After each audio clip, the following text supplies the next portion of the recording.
You're listening to The Silver Stoner Show. To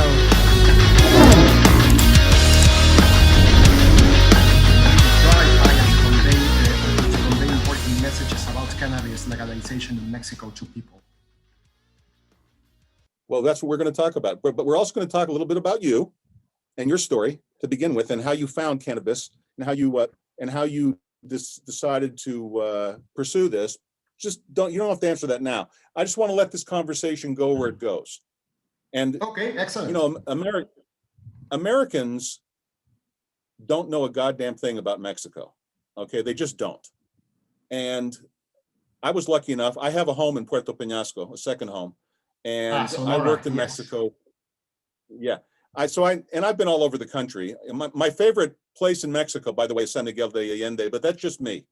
You know, there's many places I've been in Mexico that I love, but if I had to pick a place to live, I'd live up in the mountains where it's 72 degrees year round. That's where I'd live. But you know, Mexico City, I don't know how you do it. It's so huge. It's like New York times two.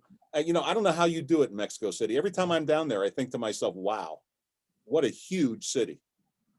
Yeah, I think if you ask me, I think that New Yorkers or Mexico citizens share the same perception about their own cities, about their respective cities, because and I know this for a fact, because I remember asking a New Yorker years ago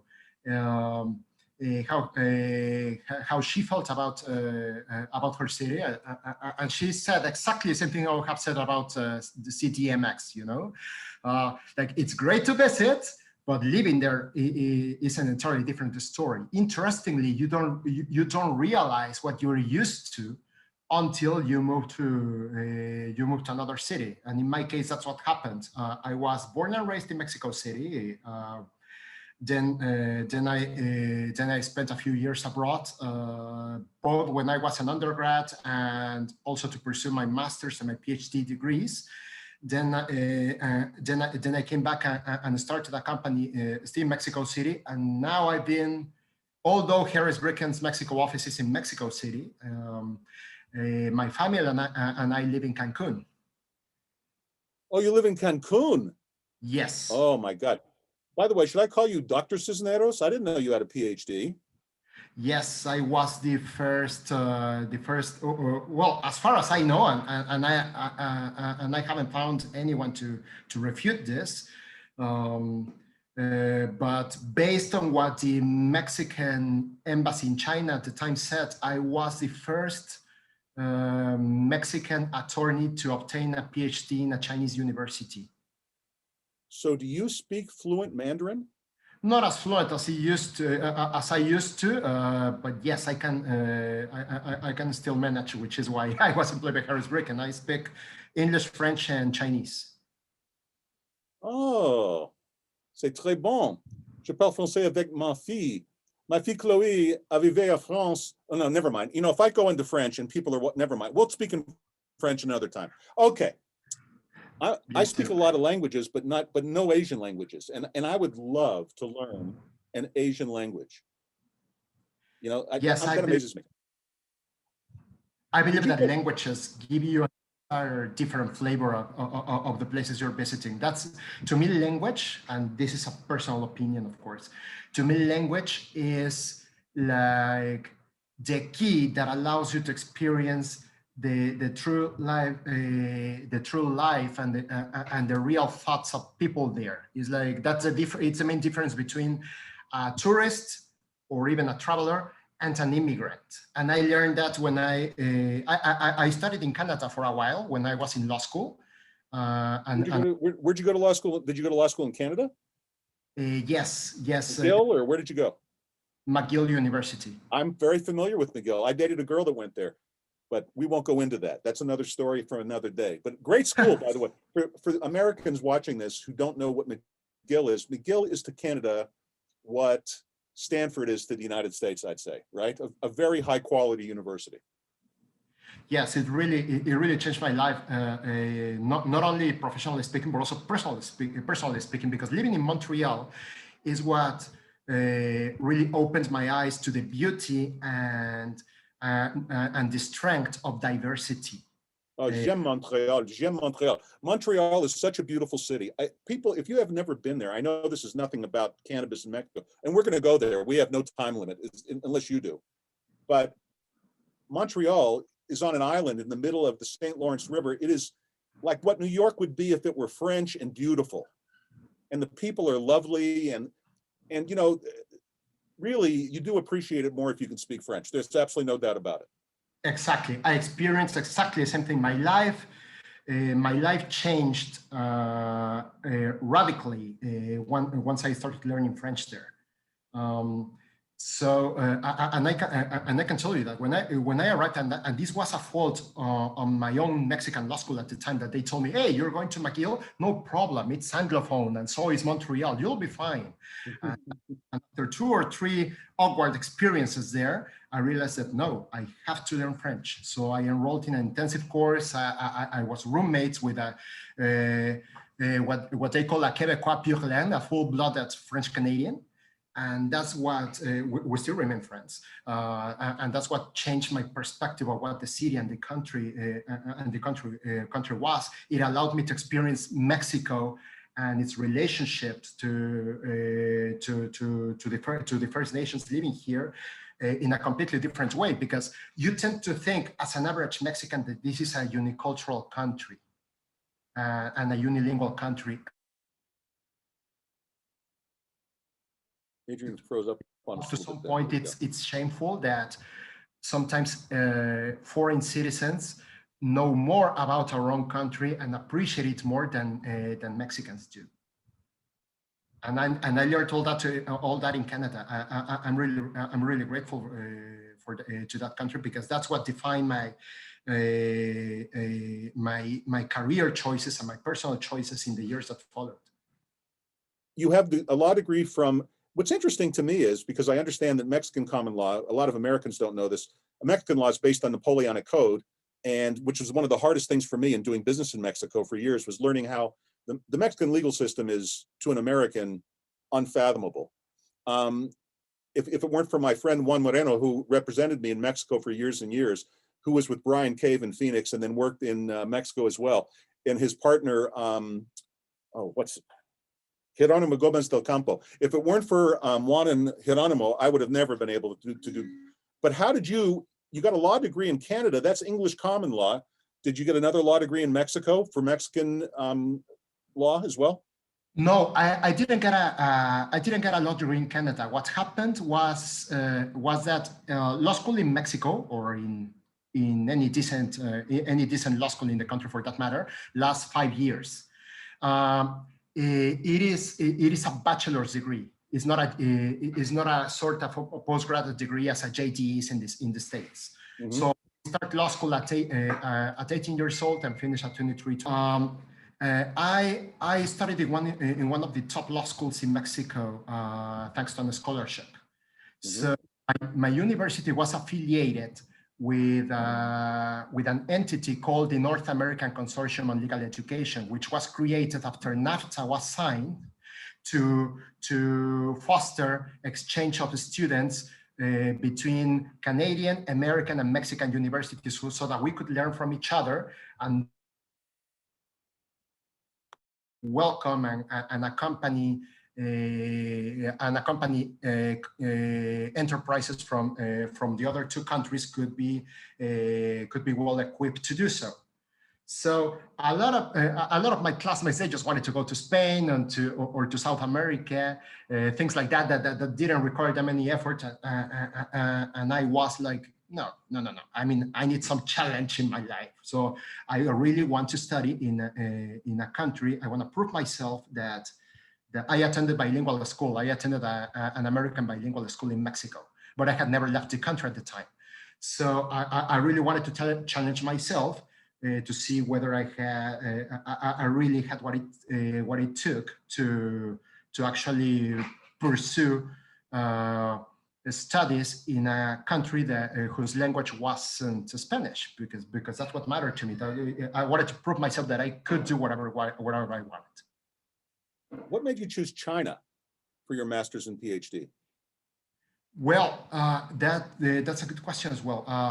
it was an attempt to seek a competitive advantage. I noticed that a lot of people just wanted to go to the States or to Western Europe, you know, to pursue their degrees and then come back to Mexico and work with American or European companies. So I was like, everyone does that. But I had already started reading, and what I'm going to say is going to sound like an epiphany, but that's actually what happened. People don't believe me, but this is what I believe you. I've had epiphanies in my life. Go ahead. Awesome. So I've already been reading about the rise of Asia and the rise of Asia Pacific in general and of China in particular. So at first, after my studies in Canada, I had already decided that I wanted to focus my career on international law. I wanted to travel, I wanted to work with foreign companies. I had already learned how to value multiculturalism, which is what I learned at McGill and so on and so forth. I studied in McGill for 1 year. I was the first student from my university who was allowed to study for a full year under a scholarship, which is what the consortium allowed you to do. Because mainly because no one wanted to study in English. They didn't want to do the effort. They didn't want to do what it took. I took the chance and I learned a lot, and that's how I opened myself to other possibilities, including China. Okay, so I want to seize on the word chance, and I want to go straight to cannabis now in Mexico. How did all of this Chinese, Canadian, Mexican education, law degree, master's degree, PhD, how does this all translate to you becoming involved in legalization of cannabis in Mexico? What made that? It seems, I mean, I was unaware that there was a cannabis movement in Mexico, because as much as I've been there, anytime I wanted cannabis, it was extremely easy to get. Okay, so talk to me about what brought you around with cannabis in Mexico, and tell me the benefits you see for the, I mean, just go for the, give me the what am I looking for? The elevator pitch on legalization, if you understand what I mean. Do you understand the term elevator pitch? Yes. Okay, you want an elevator pitch? Yeah, let's go for it. Okay, yeah, give me an elevator pitch. I guess okay. I got carried away from. Yeah, we have as much time as you want, but no, you want an elevator pitch? Yeah, I can. No. All I want to use as a starting point. So the people watching, remember two things. Most of them are ignorant about Mexico. Okay, they haven't been, or if they've been, they've only been to Cancun where you live, or they've only been to Mazatlan, or they've only been to, you know, some coastal town. They have a very, plus they watched in the American press, you know, Mexico looks like chaos from an American point of view. And there's a lot of cultural arrogance. And, you know, I understand because I've lived and worked in Mexico, it's not what people think. It's a very, very dynamic country. It's got a lot of push and pull, but it's a dynamic country. But how did you pick cannabis? I've never heard any of my Mexican friends even talk about it.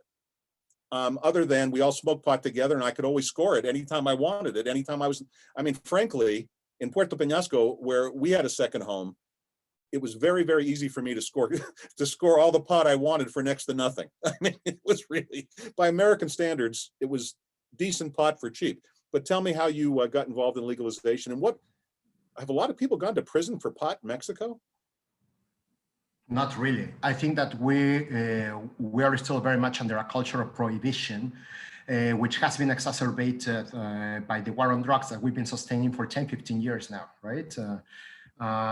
There's also the perception that in Mexico, safety levels, so like personal safety levels, have decreased because of that. And the truth is that that problem is general and not only in Mexico, in many other countries as well.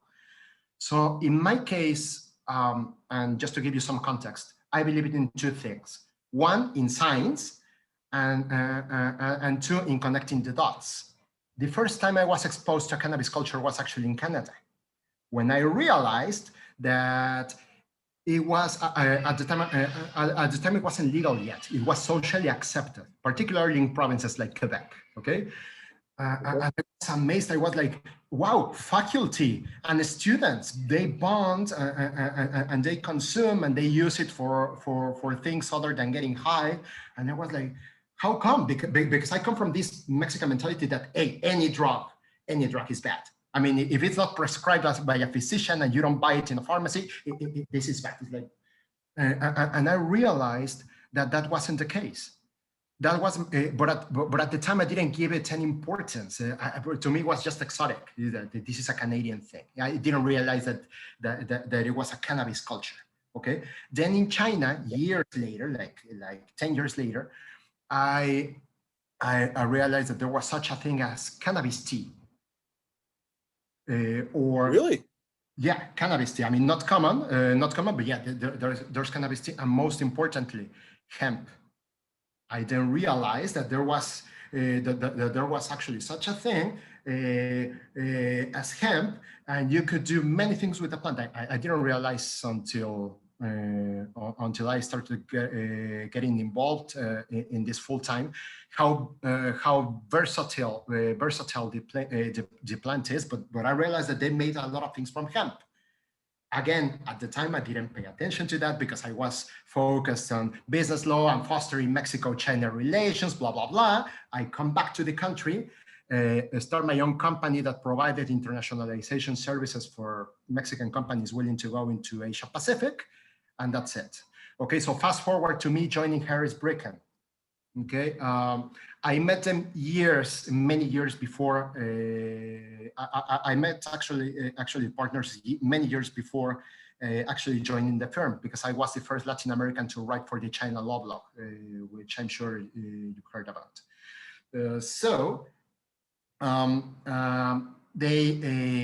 I stayed in touch with them, and then one day they started.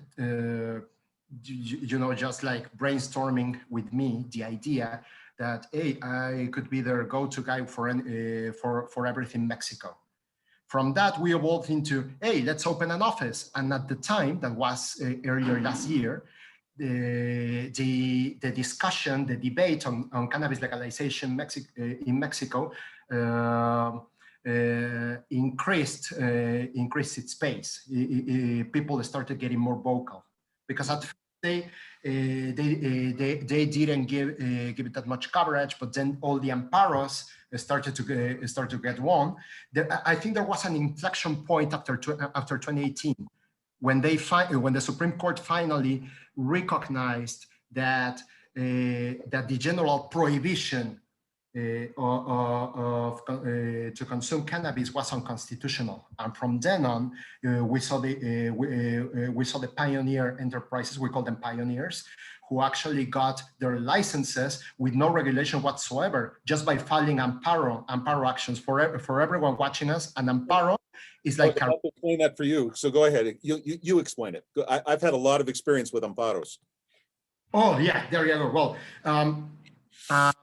Basically, the legal system, in a nutshell, the Mexican legal system in a nutshell, is a civil law system, but with an American constitutional framework. So whenever we feel our constitutional rights violated, we file amparos, which are like writs. They're like injunctions, aren't they? Aren't they the Mexican equivalent of filing an injunction? It depends. It depends on the level. It is a type of injunction. What happens is that amparo only has to do with violation of constitutional rights. And okay. In this case, what the Supreme Court ruled at the time was that it was unconstitutional to just say cannabis is prohibited. You cannot do that because you're preventing people to find the best way to achieve their potential or achieve happiness. Is what they legally call the right to free development of one's personality. Mm-hmm. And most importantly, you are preventing people from looking for the best treatment, which is what happened in the Grace case. Grace was a girl who was suffering from severe illnesses. I think it was epilepsy or something like that, and no regular medication was doing her good. The only one that actually had some effect was a cannabis-based medicine, and she couldn't get that. Because there was a general prohibition. So they went on amparo to give her the right to obtain this medication. So that was the inflection point. At the time, the Mexican government issued some guidelines on how to apply for licenses, not a law, a license. It was not a law. These guidelines only allowed you to do basic merchandising, obtain licenses, basic processing, etc.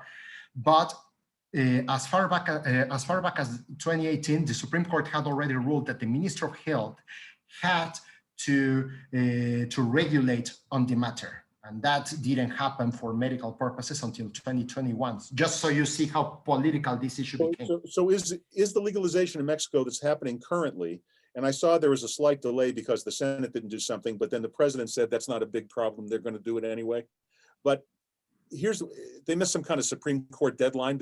I saw the story on that. But anyway, my question is it medical legalization or is it recreational legalization? No, right now the only thing fully legal is medical use. What was about to get approved and should have been approved last April 30 was recreational and industrial use, hemp for that matter. Okay, my sense is that they didn't. It's still a controversial issue. So I believe that Congress people didn't want to debate a controversial issue with elections, with federal elections just around the corner, because on June 6th, we're going to vote, among other things, to renovate Congress membership.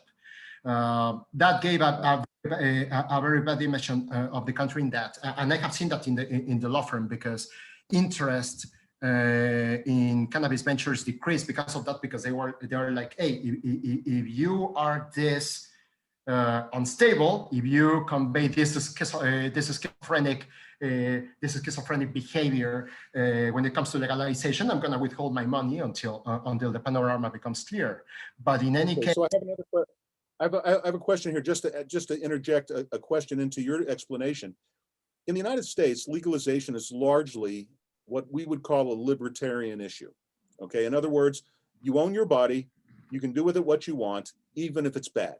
Okay, that's a libertarian point of view. In other words, freedom is only freedom if you're free to do whatever you want with your own body, which you own, even if it's not good for you. It has nothing to do with good for you or bad for you. The state doesn't have a right.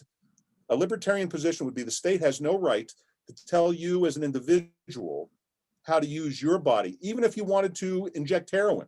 Now, I understand it's not legal now, but you understand that the state of Oregon has decriminalized even the use of heroin. Okay. Yes. So, which, by the way, good for you, Oregon. Now, in Mexico, my question is it a libertarian issue, or am I hearing it more as a pursuit of happiness issue that's heavily regulated? I'm a little unclear of the motivations of if I'm an average Mexican, am I thinking about the use of marijuana as a libertarian issue or as a medical issue or as some other way of looking at it that I'm not? What is the perception, I guess, is what I'm asking, of the average Mexican towards legalization? Yes, that's a good question. And the answer is, it depends whom you ask. Because for to many of the activists who have been the most vocal about cannabis legalization in Mexico, I would say it's a pursuit of happiness issue, as stated by the Supreme Court. It's a matter of, hey, stop criminalizing us, or stop prosecuting us just because we want to smoke pot, and actually they were against against the fact that the new cannabis bill, the recreational cannabis bill, still require you to have a permit to individually consume cannabis. They're like, in reality, you're not freely allowing us to consume. So up to some point, it's a libertarian issue. The free development of one's personality certainly has some libertarian issues to it, but to me, that's just the tip of the iceberg. I have been very vocal, and with this, I connect to your previous question on why or how I and Harris Bricken got involved on cannabis legalization in Mexico. I remember telling the partners, the problem here is that activism is, in my opinion, short-sighted. Why? Because they only focus on the right to smoke weed for whatever purpose people deem fit, but only the right to smoke weed. when in reality, when in reality, we should all form a united front to create an industry. Because even if you only want to smoke weed, we have safety and public health issues in play. If we do not legalize and regulate thoroughly, it's still unsafe to get weed, because you don't know who you're getting it from, you don't know the quality. If you want to get medical treatment, it becomes way more expensive, it becomes much more bureaucratic if you are able to import something into Mexico. So if we push for the creation of a market, everyone wins, and that's what we should be striving for. Let me ask a question here. And pardon me for interjecting, but these things pop into my head. And I'm looking at it both as a stoner myself, but also as a businessman of many, many years experience. So this is where I'm coming from. Plus, I've done a lot of business in Mexico. So I'm thinking, as you're talking and forming about a business in Mexico, I see an opportunity right away in my mind that resembles the old maquiladores that take, like down in Nogales. So on the border of Nogales, Sonora, Nogales, Arizona, there were, or there still are, maquiladores plants. Yeah, I'm sure you're the twin industries, where assembly was done in Mexico and then brought, were sent down, or still are, to these factories, warehouses, call them what you will, assembled and brought back, which is to the benefits everybody. It employs people in Mexico and provides better. Are we looking to do the same thing once the United States gets off its rear end and legalizes? If Mexico legalizes and Canada's legalized already, are we going to have, is this going to fall under the purview of the Canadian American? I forget what the orange man recalled NAFTA. I always thought NAFTA worked just fine personally, but the new trade agreement, whatever you call it, what are they calling it now? NAFTA 2, or what are they calling it? The nickname is NAFTA 2.0, and officially it's called the United States, Canada, Mexico Trade Agreement. Okay, so let's call it NAFTA 2.0. Fuck that, Canada. That's too long. Let's just go with NAFTA 2.0.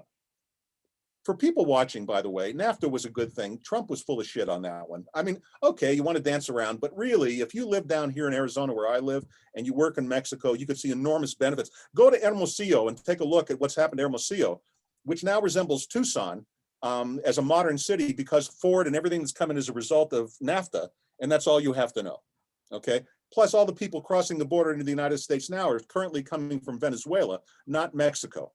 Okay, Mexico is much more prosperous than Venezuela, and a lot of that has to do with free trade. Now, having said all that, okay, is the pot industry back on pot? Are we going to be talking, once you've legalized and once we've finally legalized, are we going to be talking cross-border trade? Is this going to become a major opportunity for people watching, perhaps to participate in a big industry across 3 countries' borders? Is that where we're headed? Yes, I think so. I think so, provided Mexico does its part, and not only regarding cannabis, mind you. As a matter of fact, in addition to cannabis, after I told the partners what I mentioned about helping to foster a united front, they said yes, and they said, "Hey, this falls perfectly in line with what we're thinking about." Opening an office in Mexico, because now that China is closing, value chains have to be rearranged, and Mexico is going to be one of the places they're going to be looking for because of the regional content that the NAFTA 2.0 now requires. So I believe that the same thing is going to happen. Is going to happen regarding cannabis. 2 things have to happen. First and foremost, Mexico has to finish legalization beyond political issues. I don't think it's going to happen with the political party currently in power. But is AMLO, by the way, for those of you watching, is the acronym for Andrés Manuel López Obrador, the president of Mexico. It's just a lot easier to say AMLO. Is AMLO pro-legalization or not?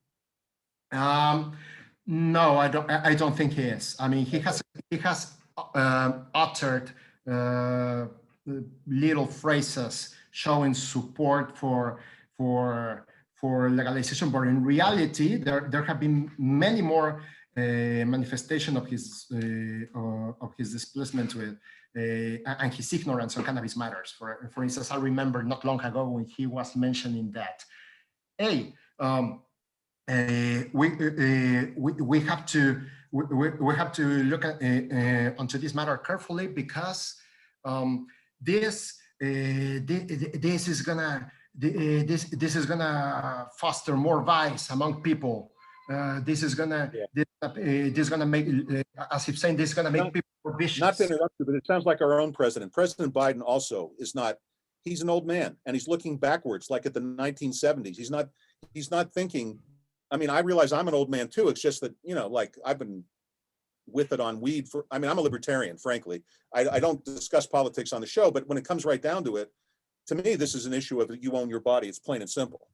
But President Biden, like President Lopez Obrador, seems to be in the same. Is he looking backwards too? Like they're like old men talking about old movies of reefer madness. And you know, does he not read the science? Exactly, with the aggravating fact that, unlike what happens with President Biden, our president, in my opinion, doesn't even bother talking to experts. Okay, so we're also facing the issue that since thanks to him, the Mexican government is facing one of the harshest budget cuts in history. All agencies in charge not only of cannabis, of anything, they are undermanned, underfunded, and utterly lacking education in cannabis. May I interject here just for this? I want to explain Mexican politics in just a quick 5 seconds. There are three major parties in Mexico. That's what Adrian's talking about. There's traditionally the big party was the PRI, which equates roughly to the Democratic Party of the United States. Left of center, big party, controlled Mexico as a one-party state essentially for many, many years until the last 20 years. The second big party is PAN. PAN is the party that wrested power away from PRI originally. President named Vicente Fox. Anyway, to make a long story short, they're the Republicans. Would you agree with that? Roughly, PAN is the Republicans. I realize they're not, but the closest thing, right? PAN is the Republicans, PRI is the Democrats, but we don't have a PRD, and that's who's in power now. If the Green Party of the United States were to somehow get power, or a socialist party, that would be the PRD. And that's what Mexico, and the danger of that is that the Mexican president is much more powerful than the American president in terms of how much power that they serve 1 6-year term. They can't be reelected, but boy, they're powerful, really powerful within the 6 years. And they typically, and I don't think you'll disagree, Adrian, they typically steal a lot because they're not going to be in for very long. So they got to get a lot of money while they can. And this guy's trying to roll back the reforms of the oil industry. He's trying to roll back. He's doing everything an idiot would do if he was being a socialist. I hope you're not a PRD member, by the way, Adrian. I don't mean to call, you know. No. On the contrary, once again, that socialism doesn't work. It doesn't work. They try it. It never works. And that's what Mexico's dealing with now. Yes, I totally agree with you. And I would only add to that Morena, the party currently in power, is not a PRD, in fact. And that's what makes matters worse, because it's the most radical wing of the PRD that eventually became Morena, and then they accepted all the worst members from all the other political parties. I mean, we're facing dire times in Mexico, and I think that that has affected cannabis legalization. However, there are people like me, of course, like my friend who bought the idea of working on cannabis in Mexico that I put forward, or of helping American companies exit China. Now that China is also facing radical attitudes, and thankfully there are more and more people displeased with the current administration. So let's see what happens in the upcoming elections. When is the next presidential election? In 2024. But this election on June the 6th is key, because if enough people get out and vote, Morena, the party currently in power, might lose majority in Congress. The reason why AMLO has been able to do a lot of things that have dismantled the state and economic infrastructure of the country is because they won majority in Congress in 2018. Mm-hmm. Well, I was almost going to say we have to get rid of them, but that's, of course, I'm not a citizen of Mexico, although I could be. I've had an FM3 long enough that I could actually apply for citizenship. One of these days, I'm going to get around and do it. I happen to love Mexico, but having said all, but I'm talking about the culture. I always separate culture from government, right? So if you go to Mexico, the culture and the people are, and by the way, in my opinion, greatest food in the world. And it's not all tacos and burritos, guys. You know, go to Mexico City and find out what great Mexican food is, or go down to Oaxaca and experience a whole different culture. But anyway, I don't want to go into a Mexican travel lore. But having said all that, me neither. I haven't had lunch yet either. So well, me neither. And you know what? As I'm thinking here, I might have to go out and have. We have a lot of good Mexican seafood places. And Mexican seafood, if you have never tried it, Mexican style, unbelievably delicious. I mean, really, look at how much coastline Mexico has, and you'll figure it out. Okay, so back to cannabis. Are we going to see any kind of legalization in the next before the presidential election, or is that dependent on the congressional elections coming up?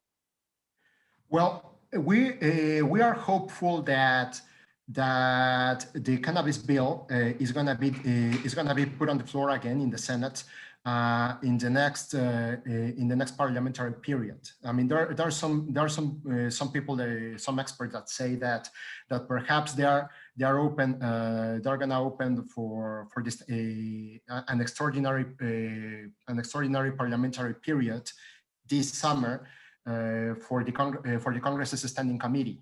Whenever the Chamber of Deputies, the lower chamber, and the Senate are not in session, there is usually every summer standing committee comprising members of both chambers that debate urgent issues. Some people say that the cannabis bill is going to be discussed then. I don't think so. It depends on who wins the election. I think that the safest bet is that it's going to be discussed again in September. But let's see, because then again, the bad sign about this, and this is what I didn't like personally, and as a representative of the firm in Mexico, is that the Supreme Court had set a deadline. You have until April 30 to regulate on this matter, okay? And they simply didn't do that. I mean, they disobeyed a direct mandate from the Supreme Court, which tells you, which tells you the respect they have for the separation of powers, right? Enormous power. Our politicians, just to make you feel better, we have plenty of politicians who don't respect the Supreme Court. So, you know, I'm with you all the way. Yeah, exactly. So let's see what happens. I mean, I must admit that we're seeing things in Mexico that we hadn't seen before. But among those things, there are positive traits such as the social groups or the civil society being most vocal than ever because of the social media. It's not as easy for the political class to conceal what they do anymore because they don't control the whole media anymore.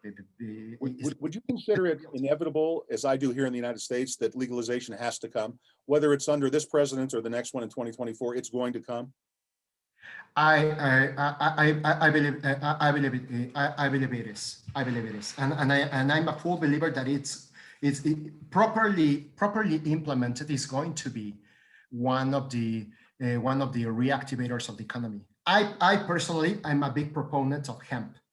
I believe that industrial hemp, because of the versatility of the plant, because of the of its low cost maintenance, because of the fact that it can grow almost anywhere in the country, it can become the new sisal plant 2.0. Oh, great! So let me ask this question. I'd like to now kind of pivot the conversation to opportunities between our two countries. So if an American wanted to do business and perhaps invest in the Mexican cannabis or hemp, let's get off cannabis and go to hemp. Okay, let's talk about hemp and CBD. Are hemp and hemp derivatives like CBD legal now in Mexico? Industrial hemp as such, well, I will start by making the following annotation. Unlike what happens in the US, we don't make the distinction in Mexico between hemp and hemp CBD. To us, everything under the 1% THC threshold is considered hemp and industrial hemp. What defines what defines whether we're talking about hemp or hemp CBD is the use we give to the plant itself and the cannabinoids. Okay.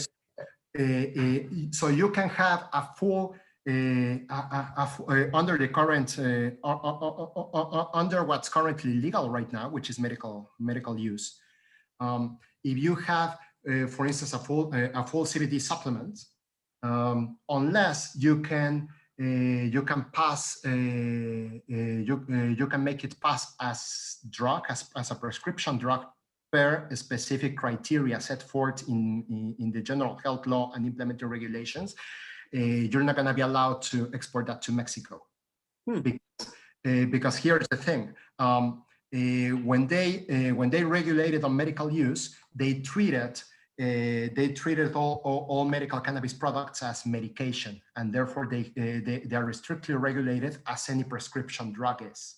So let me ask this question. Let's say that I'm a grower in Sinaloa, which is a huge, for those of you who aren't familiar, Sinaloa is to Mexico what the San Joaquin Valley is to the United States. It's an enormous growing area in Culiacan. It's, you know, it's where in the wintertime, if you're eating tomatoes, you're eating Mexican tomatoes. If you're eating bell peppers, you're eating Mexican bell peppers. And where it's all coming from, and by the way, I know this because my family, that's how we came to Arizona, was importing produce out of Mexico through Nogales.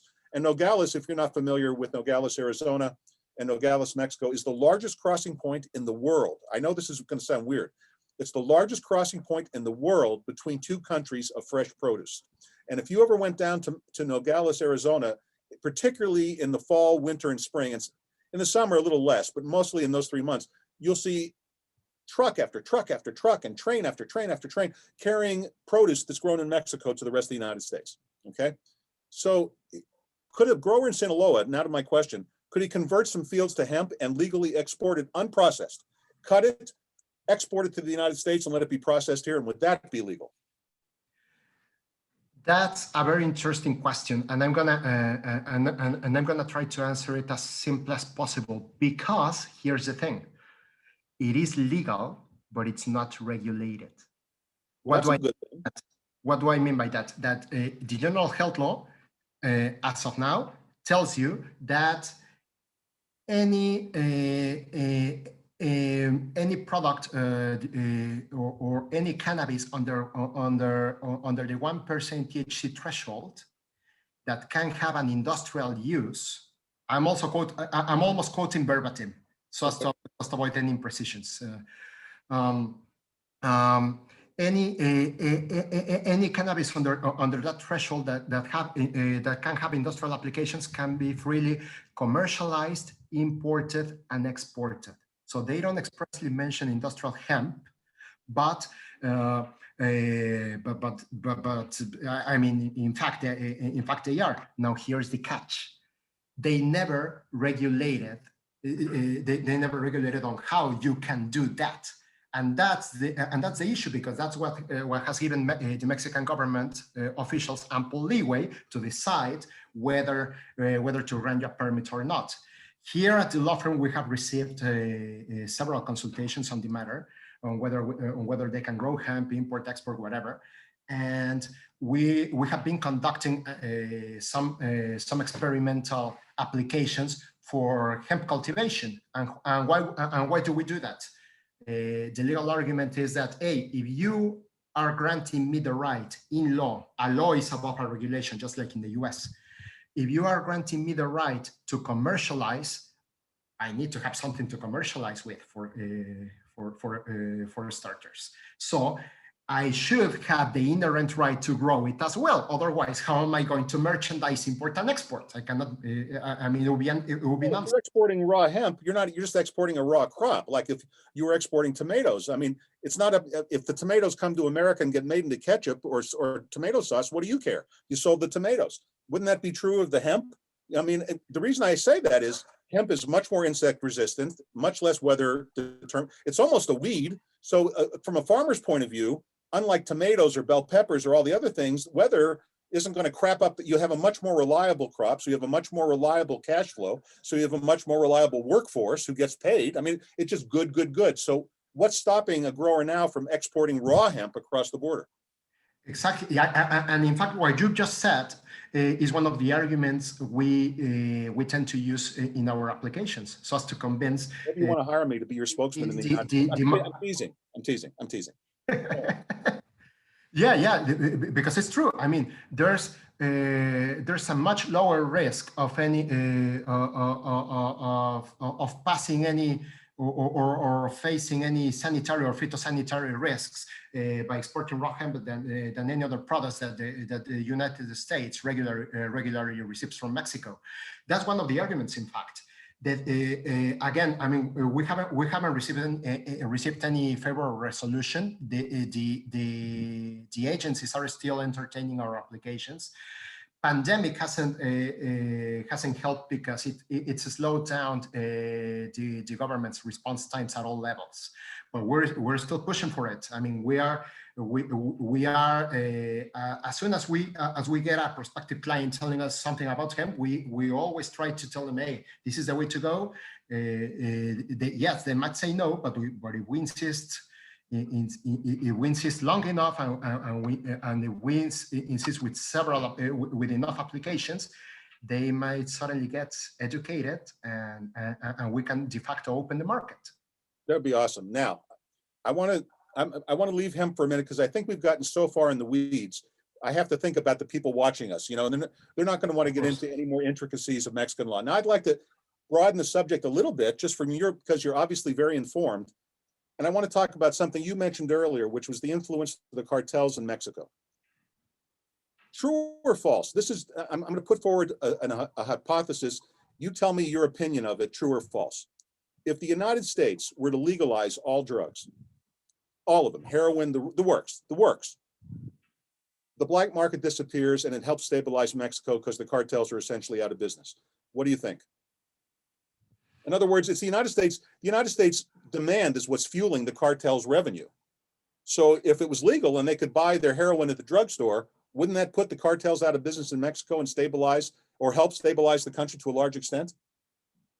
No, at least from the Mexican side, I don't think so. And I've been saying this for years. My your point of view, because that's different. I'd like to hear it.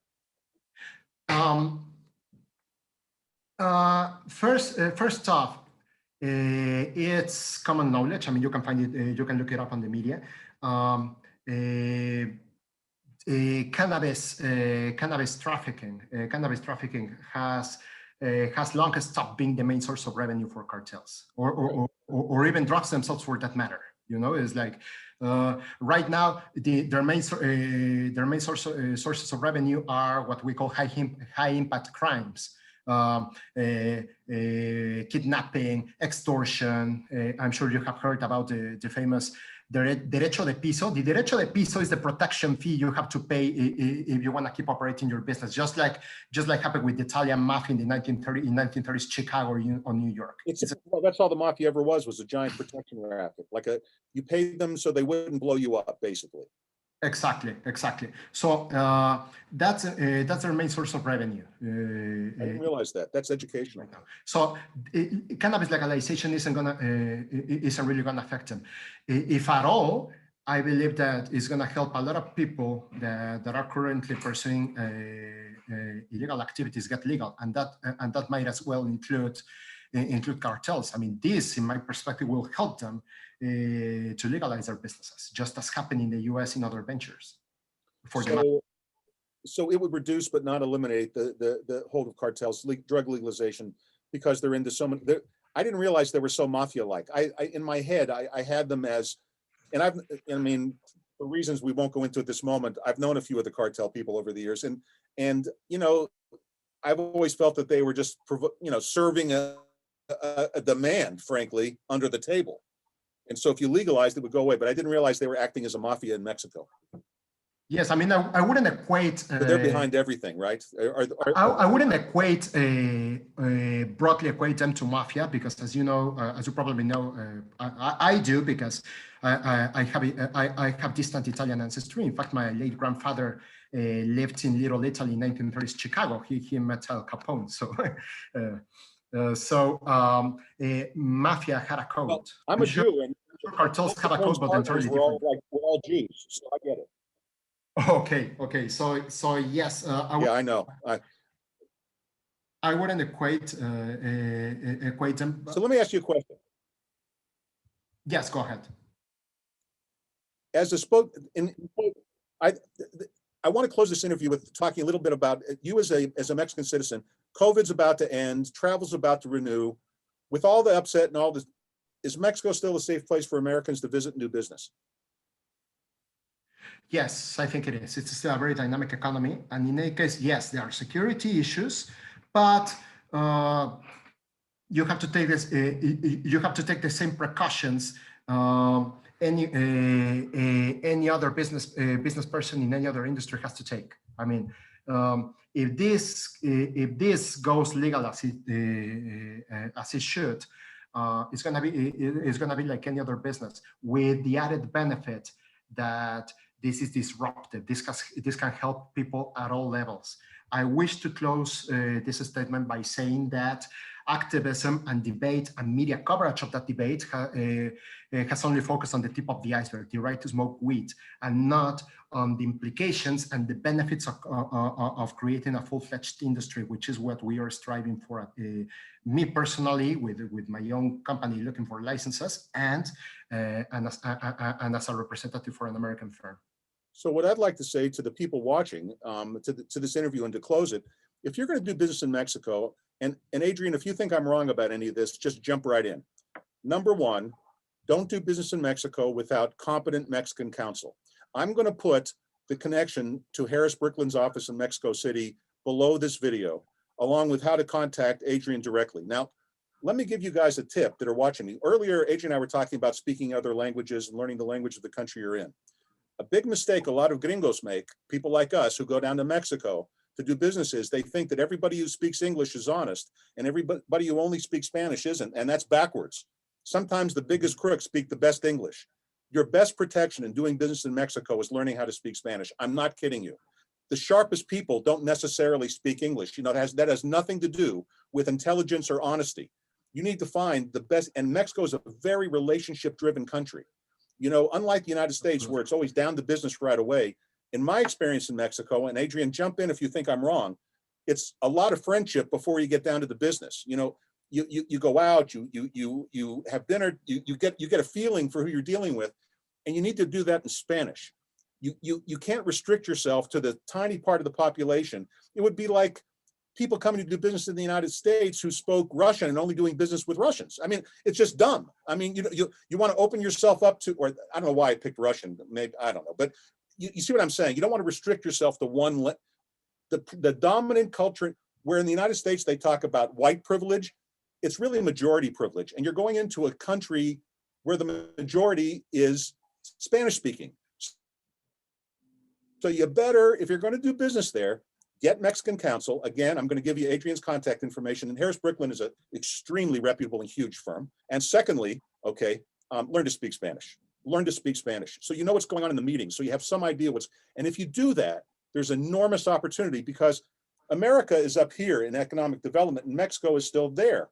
So there's a lot of room for fast growth, but don't do it like an idiot. Go in and pay the money to hire the right advice. It's a whole different system. You're going to learn about things like notarios, which is a notary, but it doesn't mean anything like the United States. And that's just one little teeny example. I mean, there's just so many things that you have to learn to deal with. So that's my advice. And Mexico is a tremendous opportunity. Anything else you'd like to say before we say bye-bye? Absolutely. I totally agree with you. I think it's a rule of thumb that I have seen time and time again in every country I visited, in Europe, when I was studying and working in Asia. Here's the thing: you have to learn the language, but beyond that, because of course learning Spanish, just like any other language, it takes time and effort. You have to learn cultural fluency. I also lecture at nights at a university here in Mexico. The important thing is to be open and to develop cultural sensitivity. Be open to understand things as they are. Learn to take things at face value. Learn to read between lines. From what you are actually seeing. Try not to look at things through the lens of your own culture. That is such a good piece of advice. let me just translate it for you into American. Guys, it's not, when you go to Mexico, don't behave like an idiot. It's their country. You have to do it. You're not going to get Mexican culture to be American. And one of the best ways, by the way, to learn Spanish and to learn the culture, there are many fine schools in Mexico of immersion where you go to live with a Mexican family who doesn't speak English. And you can take a month or 2 months, and this is a good investment in your future, and live with a Mexican family in a Mexican city with no English speakers around you. It's really the only way to learn how to speak Spanish or any language. My daughter, when she learned French, lived with a family in Angers, which is 50 miles southwest of Paris. She spoke no French. A month later, she was fluent. You have to immerse yourself. And then you learn all the little cultural things, and it'll give you a big head start. And that's how I'd learn the language if you don't speak it. I was lucky enough that my mother was the bilingual teller at Miami Beach Federal. I spoke Spanish before English, but that's because I lived in Miami and our housekeeper was Cuban and my mother was divorced and they only spoke Spanish to me, but it was Cuban Spanish. So I had to relearn my Spanish when I started doing business in Mexico, because I know you, that as an English speaker, a lot of people don't hear it, but Cuban Spanish and Mexican Spanish are very different, very, very different. But, I'm just telling you, learn the culture. And if you're going to do business in Cuba, I tell you the same thing. Go to Cuba and get immersed. You got to get immersed in the culture. Agreed? Yes, exactly. And that's basically what we do at the firm Legally Wise. If you look at any of my posts, we talk directly to people. We don't use a lot of legal mumbo jumbo. We tell people what they need to hear, because the important thing is to answer their questions, to solve their problems, not to show how knowledgeable we are. That's a mistake many lawyers around the world make. It's like one last thing before we say about, you guys handle more than just cannabis related issues. Harris Brickland's a big firm, so they can contact you on general business opportunities in Mexico as well. Yes, absolutely. I myself handle corporate, of course, China law, cannabis, foreign investment, real estate. Excellent. Okay, we'll put your contact information. I want to thank you very, very much for joining us. Would you be on again? Can I have some of the specialized stuff? Will you come back and join us again later? I will be happy to. Later, you mean later at some later date or later? Yeah. Okay, sure, happy to. Hey, it's been a real pleasure. Thanks for being with us today, Adrian. Oh, well, I was really looking forward to this. So me too. I've been really looking forward to it, and I'm going to call you myself. Probably voy a llamarte la próxima semana. This week I'm kind of busy, but I'll talk to you next week, and we'll talk about how we can work together down the road. Sure. We stay in touch. Perfect. Thank you. Gracias. Muchas gracias. De nada. Have a good day. You too. Bye-bye.